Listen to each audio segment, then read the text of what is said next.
Hello and welcome back to Bookish and welcome to my Saturday Hodgepodge. I decided to, take a leaf out of Sean the Book Maniac's book and do an alfresco, an outside version of my Saturday Hodgepodge video this week. The weather is just absolutely lovely. I'm not sure how this is going to come out because the sun is kind of beating down on the side of my face over there. This part may be completely in shadow, but we're going to go with it. I think I mentioned to you before that I shoot these videos on a Friday and then I upload them on Saturday, so it's a nice Friday day. The school behind me, which I've mentioned before, just over the wall behind me back there, is still in session. We may hear a bell, but I think I can be done before they let out for the day, so we should have a minimum of junior high school kid noise in the background.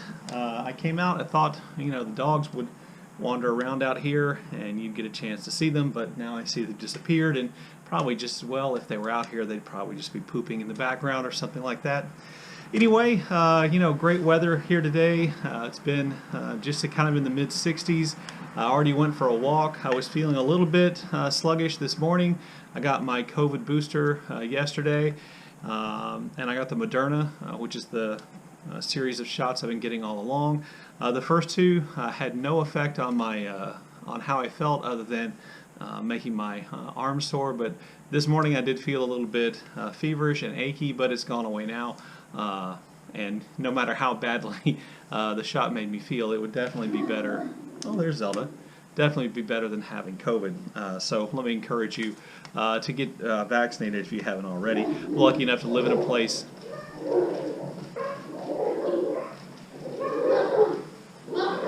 I'm sure you can hear that. Zelda fights with the dogs next door, and they attack the fence, and then they stop after a little while. Anyway, so if you heard that, that's what's going on. Not too big a deal. It happens every day.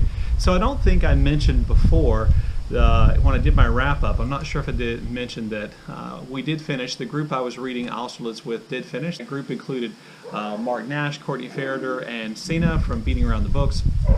And that was just great. Hey, Ike.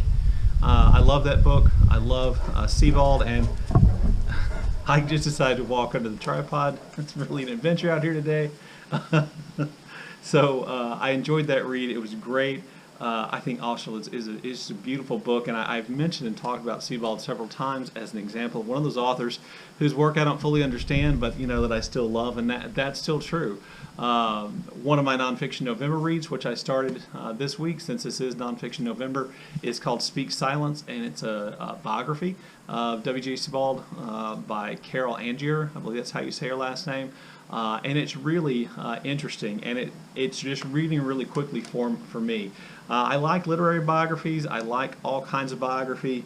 I like those that are particularly kind of nosy. And one of the things about this one I think that is really appealing to me is that the author knew W.G. Sebald and had interviewed W.G. Sebald, and in fact she found out that he had lied to her in an interview which she published, and which then that lie became kind of part of the story of Sebald, and that kind of makes her an interesting biographer.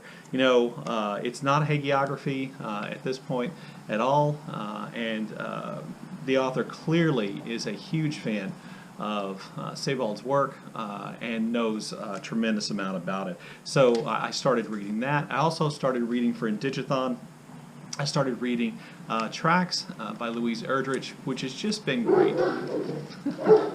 They're going to fight twice. Just so you're clear, they can't actually get to one another. They just do that at the fence.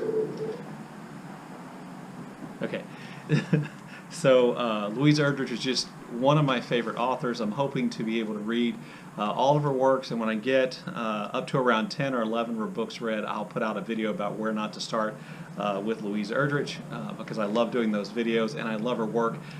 Tracks has just been great. It's everything I love about Louise Erdrich. It is the incredibly intricate storytelling. It is the way in which elements of the experience of First Nation people and cultures are just woven into the story, whether they seem to have kind of a magical aspect to them or not, or what we might call a magical aspect to them or not. That folklore and all kinds of things are blended in there, and I've read about 65 of the 225 pages in Tracks, and I'm just really, really enjoying it. I haven't got to any of my other nonfiction November reads, and actually tracks my second Indigethon read. I did finish The Only Good Indians by Stephen Graham Jones, which is kind of a horror novel set essentially in the world of First Nations people here in the United States, specifically the Blackfeet Nation and the Crow Nation. And it is an incredibly interesting book, and I have to say that I liked it very much. And I'm somewhat surprised by liking it because it is a horror novel, and I have a tendency to not be a huge fan of horror novels. And I think that if this was just a horror novel and didn't involve First Nations culture and information and experience, then I probably wouldn't have liked it as much. But and when I started off reading it, I thought, this is too cartoonish. It's not scary. It just kind of seems silly and weird. But as it went on, the tension, the horror, the layers of First Nations, of Blackfeet and Crow cultural items, and life on the reservation and generational differences, those things all become more and more apparent and clear and stronger. And it ends up being both scary and at the same time moving and beautiful in its own kind of way. I have to tell you that there are loads of trigger warnings here, and the violence is graphically described, and there's a lot of violence in it. But I really did like that book. The only other thing I want to do this Saturday is I want to do another series of shout-outs. And one of the things that I notice on Booktube and that I do myself is that oftentimes in our Booktube channels we shout out channels that are just getting started, or we shout out channels that are new to us, and I think we then leave a gap where we don't shout out channels of people we consider to be our friends and channels that are, you know, already well established. So I wanted to do a list of those channels here today as a part of my Hodgepodge videos. Hodgepodge video. Shout out some channels that are all under 1,000 subscribers, I believe. But they're channels with whose creators, you know, I feel like in some ways I'm friends with here in our Booktube world, and whose channels I think deserve far more viewers than maybe they're getting right now. I don't know, maybe these people are happy with how many they have, but I just want to go through these. And I think I've mentioned all these channels at some point in my videos before, but it's probably been, you know, a year or more since I've shouted them out. So the first channel I want to shout out is Margaret Pinard. Margaret Pinard is an author of historical fiction. She has a number of books available. I have a copy of an e-book copy of The Keening, which I'm hoping to get to in December. I had intended to get to it much sooner, and other things just kept crowding out. But she hosts a lot of live streams. As a matter of fact, Margaret, hi. She's doing a live stream productivity sprint video right now as we speak, and I've been participating in that. And so I'm using this 20 minutes that sprint to shoot this video. So, you know, go check out Margaret's channel. I'll leave links to all the channels down below. Also, one of my good friends here on Booktube is Alan from Big Hard Books and Classics. Now, Alan at various times has made a whole lot of videos, and right now his video production is somewhat down, but that's because he's working a lot more than he was. And you know, Alan and I are just good friends, like all friendships. It's had its ups and downs, but I really think he produces some good content. He does a lot of tags. He's Joycean. You know, he plays the guitar. He's incredibly talented as an artist, as a musician. He's written. He's published. He is a Scot. Anyway, you should go check out Alan's channel. You know, all the people I know on Booktube, I think his life would probably make the greatest memoir, perhaps. Also, Zelda will go in a minute. Well, I said we'd go in a minute. Anyway, so also wanted to shout out Courtney Ferriter's channel. Courtney is a great booktuber, and I think her channel's been around for a little more than a year, or maybe around a year and a half. I'm going to have to get him a letter in. Come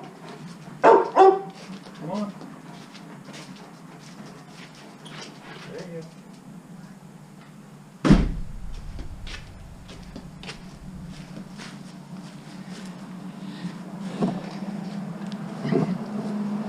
Now I'll move the chair. I don't know if I'm back in the exact same spot, but Courtney is a literature professor. She reads a whole lot. She reads fast. She does a great kind of monthly wrap-up where she actually ranks the books she read that month.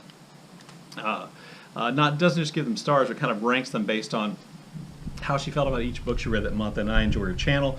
She's a great buddy reader also. Also, Kim from Middle of the Book March. Despite the fact that I don't love George Eliot nearly as much as Kim does, I do love Kim's channel. She's funny. She has a really kind of dry, witty sense of humor. She's an incredibly great and deep reader, and her explanation and discussion of books are always outstanding. In addition to that, I want to shout out, let's see, Sina from Beating Around the Books. Sina is a German booktuber, and she was a part of, as was Courtney Ferriter, she was a part of the group read I did of Oslo. Love Sina's channel. She always has just really seems to be thinking deeply about what she's saying and about her books. And even when the cats who live with her are causing problems, she manages to always say something insightful and powerful and thought-provoking. Also, Kari from Very Literary Kari. Despite Kari's love of candy corn, which is really awful, and her obsession with John F. Kennedy, which I'm not sure is entirely healthy. Kari is a librarian, I believe. She lives somewhere in Virginia. She's a school librarian, and her videos are always enjoyable and always thoughtful, and always bring out some aspect of books or the author or what she's reading that I might not have thought about. Also, I want to shout out my friend Graham, who lives in Scotland. His channel is called The Archive. He has a great sense of humor. I love listening to his channel in part because he has just a lovely Scottish accent and occasionally throws in some good Scottish idioms into his videos, which I find really enjoyable. But he also reads a little bit differently than me, and he has kind of a no-nonsense, no BS, I think, kind of style. I don't think he tolerates a lot of BS and nonsense in his books either. Along those lines, Rainer from Ranierbooks, German booktuber living and working in Sweden. Rainer does did a lot with the Booker Prize and prediction videos and reading books that were on the long and the short list. He always has interesting videos. I like his videos where his title of the video is "I've read something," and then he'll give a review of the book he's read. Great booktuber. Sometimes he walks around where he lives in Oslo. You get a view of, I think he lives in Oslo, you get a view of Sweden and some of his vlog videos, and just really great. And the last booktuber I want to shout out is Alyssa. Her channel is called The Redhead, R-E-A-D Head. Alyssa has been gone from Booktube for a while. Not that she deactivated her channel, but she's back with some kind of vlog style videos, some wrap-ups, and some reviews. I always enjoy what she has to say. Again, somebody who leaves a life far more interesting than mine. And one of her latest videos I enjoyed, she went trick-or-treating, I believe, with her nieces and nephews, and that was just great. And she has kind of a refreshing style, and you should go check her out. I'll leave links to all those channels down below in the show notes. As always, look forward to your comments in the comment section below, and thank you for watching.